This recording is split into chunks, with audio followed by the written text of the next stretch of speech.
নমস্কাৰ আমি বৰ্তমান উপস্থিত আছোঁ ভাৰতীয় জনতা পাৰ্টিৰ গুৰুত্বপূৰ্ণ এগৰাকী নেতা তথা নলবাৰী সমষ্টিৰ বিধায়ক আৰু মুখ্যমন্ত্ৰীৰ ৰাজনৈতিক সচিব জয়ন্ত মল্লবৰুৱাৰ কাষত ছাৰ পৌৰসভা নিৰ্বাচন হৈ গ'ল কেনেকুৱা ফলাফল হ'ব বুলি আপুনি ভাবে এইবাৰ আপোনালোকৰ দলৰ পৌৰসভাৰ নিৰ্বাচনৰ ফলাফল যথেষ্ট ভাল হ'ব ইতিমধ্যে জাষ্ট নিৰ্বাচন শেষ হৈছে আৰু যিমান দূৰ আমি খবৰ পাই আছোঁ খুব শান্তিপূৰ্ণভাৱে নিৰ্বাচন হৈছে আৰু আমাৰ যি ৮০খন পৌৰসভা এই ৮০খন পৌৰসভাৰ ইতিমধ্যে ৩খনত আমি পৌৰসভা বিনা প্ৰতিদ্বন্দ্বিতাৰে গঠন কৰিছোঁ বাকী ৭৭খনতো আমি আজিৰ তাৰিখত যিটো ৰিজাল্ট আমি মোৰ দেন 75 আমি গঠন কৰিম এখন দুখনত আমাৰ হয়তো সামান্য ক'ৰবাত এখন দুখনত হ'ব পাৰে কিন্তু এতিয়ালৈকে আমাৰ যিমান খবৰ আছে 75ৰ ওপৰত তাৰমানে ৮০খনৰ ভিতৰত ৭৫তকৈ বেছি পৌৰসভা আমি গঠন কৰিম তাত কোনো সন্দেহ নাই মাজুলী নিৰ্বাচনক লৈ কি ক'ব মাজুলীত কি হ'ব এইবাৰ মাজুলীত আজিৰ তাৰিখত মানে এফালীয়া নিৰ্বাচন এটা হৈছে তাত কোনো বেলেগ কণ্টেষ্টে নাই আৰু মাজুলীত নিৰ্বাচনত আমাৰ প্ৰাৰ্থীগৰাকী অতি কমেও ৬০,০০০ ভোটত জিকিব একেবাৰে মিনিমাম মাৰ্জিন হ'ব 60,000 তাতকৈ বাঢ়িবও পাৰে কিন্তু মিনিমাম 60,000 গতিকে ইয়াত আৰু ভোটৰ কোনো মানে কিবা ভোট হ'ব বা নিৰ্বাচন হ'ব যেন লগা নাই সকলোৱে জানে যে প্ৰাৰ্থীগৰাকী ইতিমধ্যে বিজয়ী হোৱাৰ দৰে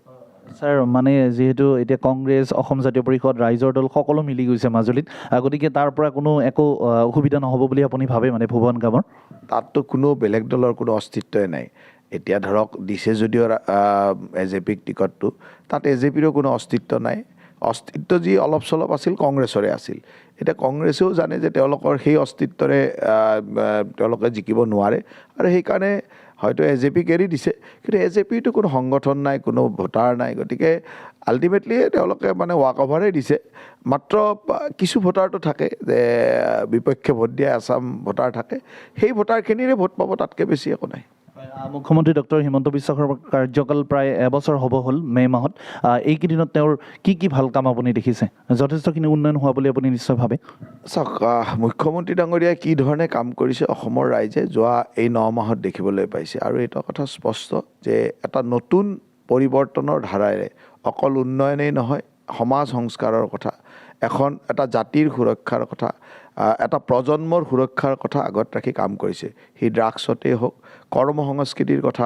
আগবঢ়াই লৈ গৈছে আজি গোটেই ব্যৱস্থাটোত এটা বহু ধৰণৰ কেৰণ আছিল চৰকাৰী ব্যৱস্থাত এই ব্যৱস্থাবিলাকৰ পৰিৱৰ্তনৰ কাম হৈছে সংস্কাৰৰ বহুত কাম হৈছে জাতিটোৰ ভৱিষ্যত যুৱ প্ৰজন্মৰ সুৰক্ষাৰ কাৰণে ড্ৰাগছৰ বিৰুদ্ধে এক অভিযান আৰম্ভ হৈছে তাৰ লগে লগে গোটেই জাতিটোৰ সুৰক্ষা য'ত আছে সেই ধৰণৰ লক্ষ্যৰে আমি কাম আগবঢ়াইছোঁ উন্নয়নটো ক'বই নালাগে উন্নয়ন সকলো অঞ্চলতেই হৈছে আৰু উন্নয়ন এই ধৰণে হৈছে যে আজি 9টা মাহত যিটো উন্নয়ন ৰাইজে দেখিছে ইয়াৰ পৰা ৰাইজৰ আশা আকাংক্ষা ইমানেই যে 5 বছৰত হয়তো বহুত বেছি ওপৰলৈ গুচি যাব অসমখন আপুনি যিহেতু বহুত ব্যস্ত মই বেছি সময় নলওঁ নলবাৰী সমষ্টিৰ বাবে আপুনি যথেষ্টখিনি কাম কৰিছে আৰু নলবাৰীৰ ৰাইজে আপোনাক বহুত ভাল পায় এইবাৰ নতুন কি পদক্ষেপ লৈছে নলবাৰীৰ বাবে চাওক নলবাৰী পৌৰসভাৰ নিৰ্বাচনৰ সময়তে আমাৰ মূল লক্ষ্যটো আছিল যে নলবাৰী চহৰখন সৰ্বাংগ সুন্দৰ কৰি ল'ব লাগিব আৰু বিশেষকৈ কৃত্ৰিম বানপানীৰ পৰা অন্যান্য যান জঁটৰ সমস্যাৰ পৰা সকলোকে নলবাৰী চহৰৰ ভিতৰত যিবিলাক সমস্যা বহুদিনীয়া সমস্যা আছিল এই সমস্যাবিলাক সমাধানৰ কাৰণে বহুকেইটা প্ৰকল্প আমি হাতত লৈছোঁ আৰু এইখিনি কাম হৈ উঠাৰ লগে লগে নলবাৰী চহৰখনৰ যথেষ্ট উন্নয়ন বা যথেষ্ট এটা সুপৰিকল্পিত চহৰ হ'ব আৰু তাৰ লগে লগে গোটেই নলবাৰী জিলাখন বা নলবাৰী সমষ্টিটোৰ বহুত কামে আমি আগবঢ়াইছোঁ মুখ্যতঃ নলবাৰী যিহেতু এখন শিক্ষাৰ নগৰী যাক আমি প্ৰজ্ঞা নগৰী বুলি কওঁ এই প্ৰজ্ঞা নগৰীত যাতে সকলো ধৰণৰ মানৱ সম্পদৰ উচিত ব্যৱহাৰ হ'ব পাৰে তাৰ কাৰণে আমি আগতে বিশ্ববিদ্যালয় কৰিছিলোঁ পলিটেকনিক কৰিছিলোঁ এতিয়া মেডিকেল কলেজ সংযোজন হ'ল এই ইঞ্জিনিয়াৰিং কলেজৰ সংযোজন হ'ল BEd কলেজৰ সংযোজন হ'ল মহিলা ITIৰ সংযোজন হ'ল এটা শৈক্ষিক পৰিৱেশ বা শিক্ষাৰ নগৰী হিচাপে গঢ় দিবৰ কাৰণে যিমানখিনি প্ৰয়োজন সেই ধৰণৰ কামবিলাক আমি আগত লৈ গৈছোঁ নতুন সংযোজন হৈ আছে আৰু একেবাৰে স্কুলীয়া অৱস্থাৰ পৰা উচ্চ শিক্ষালৈ সকলো ধৰণৰ অনুষ্ঠানেই যাতে এটা সুন্দৰ আৰু চৰকাৰী মাধ্যমৰ শিক্ষানুষ্ঠান যেন বেছি কাৰ্যক্ষম কৰ্মদক্ষ হৈ উঠে সেইটোৰ ওপৰত আমি গুৰুত্ব দিছোঁ মই শেষ এটা প্ৰশ্ন কৰোঁ আপোনাক বহুতেই সমালোচনা কৰে কিন্তু সমালোচনাক নেওচি আপুনি বহুত দূৰ আগুৱাই গৈ আছে যিসকলে আপোনাক সমালোচনা কৰে তেওঁলোকক কি ক'ব আপোনাক কিন্তু বহুতেই সমালোচনা কৰা হৈছে বৰ্তমান সময়ত মুখ্যমন্ত্ৰী ডক্টৰ হিমন্ত বিশ্ব শৰ্মা আপোনাক আৰু পীযুষ হাজৰিকা আপোনালোকক বেছিকৈ সমালোচনা কৰা হয়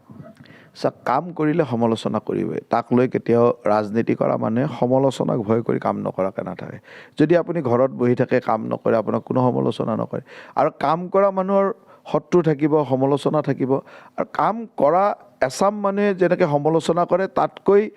10 গুণ মানে প্ৰশংসা কৰে আৰু প্ৰশংসাটো ৰাজহুৱাভাৱে নকৰে আমি গম পাওঁ প্ৰশংসা